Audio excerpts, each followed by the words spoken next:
This time going to Jhargram, one of the historic iconic place which is called Jungle Mahal as well.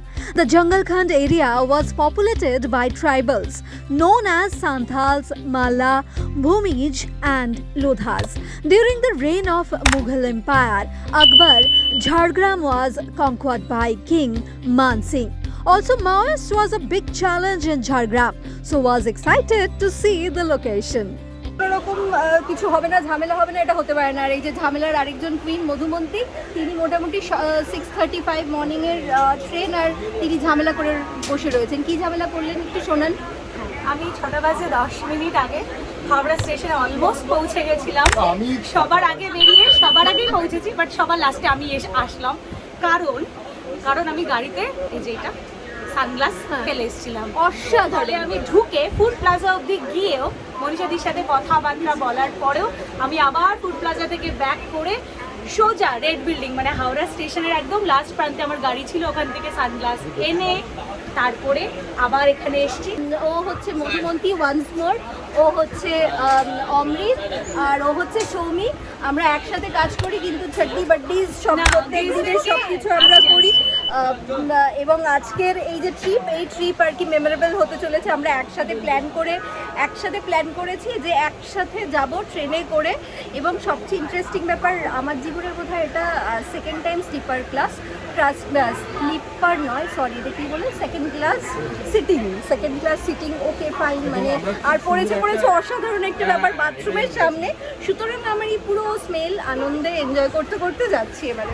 গোটা ট্রেনে আমি vlog করতে করতে আর বই পড়তে পড়তে যাচ্ছিলাম, আর সবাই আমার পিছনে লেগে থাকলো যে এর মাঝেও বই। কিন্তু বিশ্বাস করো, ঘুরতে যেতে যেতে বই পড়ার মজাটাই কিন্তু আলাদা। সঙ্গে বহুকাল পরে এসি ছাড়া এরকম ওপেন কামরায় যাচ্ছিলাম, সুতরাং বেশ অন্যরকম লাগছিল। কিন্তু এতক্ষণ বলছিলাম আমরা এক একটা কীর্তি করতে আসছি। এই যে আর এক কীর্তিমান শ্বেতা আমাদের সাথে চলে এসে থেকে দেখা করতে ইচ্ছে সঙ্গে আমাদের টিম, আমাদের মানে মিডিয়া টিম সবাই মিলে যাচ্ছি আমরা শেখরের বাড়িতে। অবশ্যই শেখরের ছোট্ট মেয়ে 6 months old, ওর রাইস সেরিমনিতে ট্রেন থেকে নামার পর দেখা হচ্ছে। After reaching Jhargram, I was a bit confused about which side, but our colleague brother Shekhar was already waiting for us. যেটা না বললেই নয়, নামার পরে দেখলাম ইতিমধ্যে বৃষ্টি হচ্ছে ঝাড়গ্রামে। কেউ ছাতা নিয়ে আসেনি, আর আমি অবভিয়াসলি ওয়েল ট্রাভেলড, সো একটা ছাতা আমার সাথে থাকেই। বাকিরা ছাতা না নিয়ে আসায় সুতরাং চাইলেও ছাতা বের করতে পারলাম না। ইলশেগুড়ি বৃষ্টি মাথায় নিয়ে এগিয়ে চললাম শেখরের দিকে। হ্যালো গাইস, টোটোতে চড়ে আমরা এগিয়ে চলেছি সবাই মিলে, মোটামুটি চেপে যাচ্ছি ঝাড়গ্রাম শহর ঘুরতে যাচ্ছি। হ্যাঁ, মানে দেবরাজ বলছে ঝাড়গ্রাম না, সবাইকে দেখা গেছে আমরা সবাই রয়েছি। মোটামুটি অনেক কষ্টে বসে গেছি, বুঝতেই পারছো, লাগেজ হাতে নিয়ে বসে গেছি। একটু অন্যরকমের ট্রিপ, এটা জেনারেলি আমি যেরকম করি তার থেকে very different. So going to Jhargram. After reaching Shekhar's flat nearby the station, we wanted to have a short relaxation period. Well, interestingly, I had Luchi and Ghugni, who has followed diet regime for a long time now. On way to Nilpahari, just cross Dori. শেখরের বাড়ি থেকেই শেখর একটা গাড়ির ব্যবস্থা করে রেখেছিল, যাতে চড়ে আমরা সোজা চলে গেলাম আমাদের গেস্ট হাউসের দিকে, যেখানে আমরা রাত ভর থাকবো বলেই প্ল্যানিং। শেখরের দাদা আমাদের গাড়ি করে নিতে হাজির হয়েছিল ঝাড়গ্রাম। ঘোরাতে এবং তার ইতিহাস শোনাতে আমাদের পৌঁছে দিলেন গেস্ট হাউসে। Well, time to start to get ready for the final ceremony. We went to a guest house which Shekhar has already prepared for us to stay. একসাথে অনেকে ঘুরতে যাবার মজাই আলাদা, সুতরাং বুঝতেই পারছো সবাই মোটামুটি আনন্দ করতে এক্সাইটেড মোডে পৌঁছে গেলাম গেস্ট হাউসে।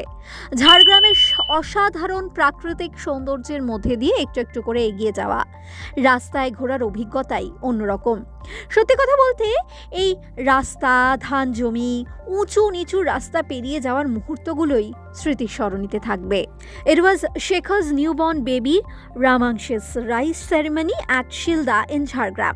After getting ready at guest house, it was time to go to Ramangshi's rice ceremony. আমি রেডি হয়ে গেছি সুন্দর খুঁজে দেখতে পাচ্ছি। তবে হ্যাঁ, সবচেয়ে ইন্টারেস্টিং ব্যাপার যেটা বলতে হবে যে আমি মানে সাজগোজের মধ্যে যেটা করেছি, পায়ের জুতোটা পরেছি স্নিকার্স। তার কারণ একটাই, স্নিকার্স না পরলে দৌড়াতে পারবো না, কারণ এখানে এক একটা লোকেশনের ডিস্টেন্স অনেকটা, মানে প্রায় 40 মিনিট 8 ঘন্টা করে ডিস্টেন্স। সুতরাং চাপ হয়ে যেত, বুঝতেই পারছেন। আর সাজগোজ করে চলে এসেছি। So guys, finally reached Jhargram, আর চলে এসেছি শেখরের মেয়ের অন্নপ্রাশনে। শেখর এখানেই রয়েছে, পুরো ফুল টিম চলে আছে। শেখর এখন আপাতত ব্যস্ত রয়েছে। আর এটা হচ্ছে এই কমিউনিটি হল, এখানে শিলদা কমিউনিটি হল, এখানে ওর মেয়ের অন্নপ্রাশন চলছে, দেখতে পাচ্ছেন। সবাই রয়েছে, এক এক করে লোকজন আসছে। আমরা এসে গেছি আজকে। ফাইনালি এক্সপেক্ট করছিলাম ঝাড়গ্রামটা কেমন হবে, কেমন থাকা হবে, কি বলবো। দেখি আগে ঘুরি ঝাড়গ্রাম, এর আগেও এসেছি তো। শেখরের মেয়ের অন্নপ্রাশন মুখে ভাত মানে, রামাংশীর মুখে ভাত মানে, তো আমরা জয় শ্রীরাম বলে ঘুরবো। দেখি আগে কি হয়। শেখর রয়েছে ওখানে, কি সব গান বাজাচ্ছে। অন্তত 500 লোকের আয়োজন করেছিল শেখর। আমি, সৌমি, অমৃত, মধুমন্তী, অরূপ, দেবরাজ সবাই পৌঁছালেও আমরা অপেক্ষা করছিলাম শ্বেতার গ্রেট ময়ূররঞ্জন ঘোষের জন্য। সো এটা এই লোকেশনে রয়েছি, এটা শিলদা কমিউনিটি হল, এখানেই অনুষ্ঠান হচ্ছে, দেখতে পাচ্ছেন বেলুনও রয়েছে। সবাই মিলে আমরা এখানে একটু আড্ডা মোডে। আমি দেখিনি, আমার সাথে যারা ছিল তারাও সাজুগুজু করে রেডি হয়ে গেছে। শিলদা কমিউনিটি হল কিন্তু বিরাট, মানে বিরাট বড় জায়গা নিয়ে, একটা গোটা মাঠের ওপরে। আর সেখানে মোটামুটি নিজের মতো করে টাইম কাটিয়েছি। ও বাই দ্য ওয়ে, ভুলে গিয়েছিলাম গিফট, সে আরও এক কাণ্ড। রামাংশীর জন্য যেটা কেনা হয়েছিল সেটা মধুমন্তী নিলেও আলটিমেটলি এই কাণ্ড ঘটিয়েছিল। শুনুন সেসব গল্প কথা। ওয়েল গাইজ, একটা ইন্টারেস্টিং বিষয় না বললেই নয়, আমাদের গিফট, মানে আমরা রামাংশীকে কি গিফট দিচ্ছি, আমরা একটা সুন্দর গিফট দিচ্ছি, সেই গিফটটা মধু দেখাচ্ছে। কিন্তু তার চেয়ে ইন্টারেস্টিং ব্যাপার যেটা করা হয়েছে সেটা হচ্ছে গিফট কেনা হয়েছে। গিফট আনার যার কথা ছিল সে আসেনি, নিয়ে আসতে ভুলেই গেছে, ঠিক আছে। তারপরে কার হাতে এলো, আসলো অন্য একজনের হাতে। সেটার পিছনে একটা ইতিহাস আছে। সেটা হচ্ছে আমার ফ্রেন্ডকে বলে আমার বাড়ি থেকে গিফটটাকে তুলিয়ে পিক আপ করিয়ে সেটাকে ময়ূকদার বাড়ি অবধি ময়ূকদার হাতে পৌঁছানো, এবং তারপরে ময়ূকদার সেটাকে ঝাড়গ্রামে নিয়ে আসে। এই যে রামাংশীর গিফট, পুরোটাই রামাংশী। হ্যাঁ, এই যে যার হাতে আলটিমেটলি গিফট এসছে সেও এসে পৌঁছেছে। মোটামুটি গেস্টের মতো ঢুকছে এখানে, গেটেই মোটামুটি বুঝতেই পারছেন লোকজন মবড হয়ে গেছে। হ্যাঁ, একেবারেই লোকজন ছবি তুলতে অ্যাপ্রোচ করছে। সুতরাং এই হাতে আমাদের গিফট এসছে, তোমার হাতে, সেটাই বলছিলাম। ফাইনালি 3:30 সময় আমরা লাঞ্চে বসলাম। সে এক এলাহি জমজমাটি আড্ডা আর খাওয়া দাওয়া। শেখরের মেয়ের মুখে ভাতের অনুষ্ঠান শেষে গেস্ট হাউসে ফেরার পালা। সকাল থেকে অনেকক্ষণ টানাটানি করে প্ল্যান হয়েছিল। টোটো করে গেস্ট হাউসে ফেরার পর রেডি হয়ে আমরা ঠিক যখন বেরোবো, দেখলাম অন্যদিকেও বাকি টিম আরও ব্যবস্থা করেছে রাতের অনুষ্ঠানের। কিন্তু ততক্ষণে আমরা শ্বেতাদের কথা দিয়ে দিয়েছি, সুতরাং আমরা চললাম বনফুলের পথে। তাই শেখরকে বলে একটা গাড়ি অ্যারেঞ্জ করে আমরা বেরিয়ে পড়লাম। তাই আমরা ওই সন্ধ্যের অন্ধকারে বুক দুরু দুরু করে সব ভয় ভুলে হাতি করিডোরের মধ্যে দিয়ে শুরু করলাম যাত্রা। কারণ এবার কিন্তু বেশ খানিকটা রাস্তা। ভাবছেন ভয় আবার কিসের? তাহলে বলি, যে রাস্তা ধরে আমরা যাচ্ছি সেটা হলো এলিফ্যান্ট করিডোর।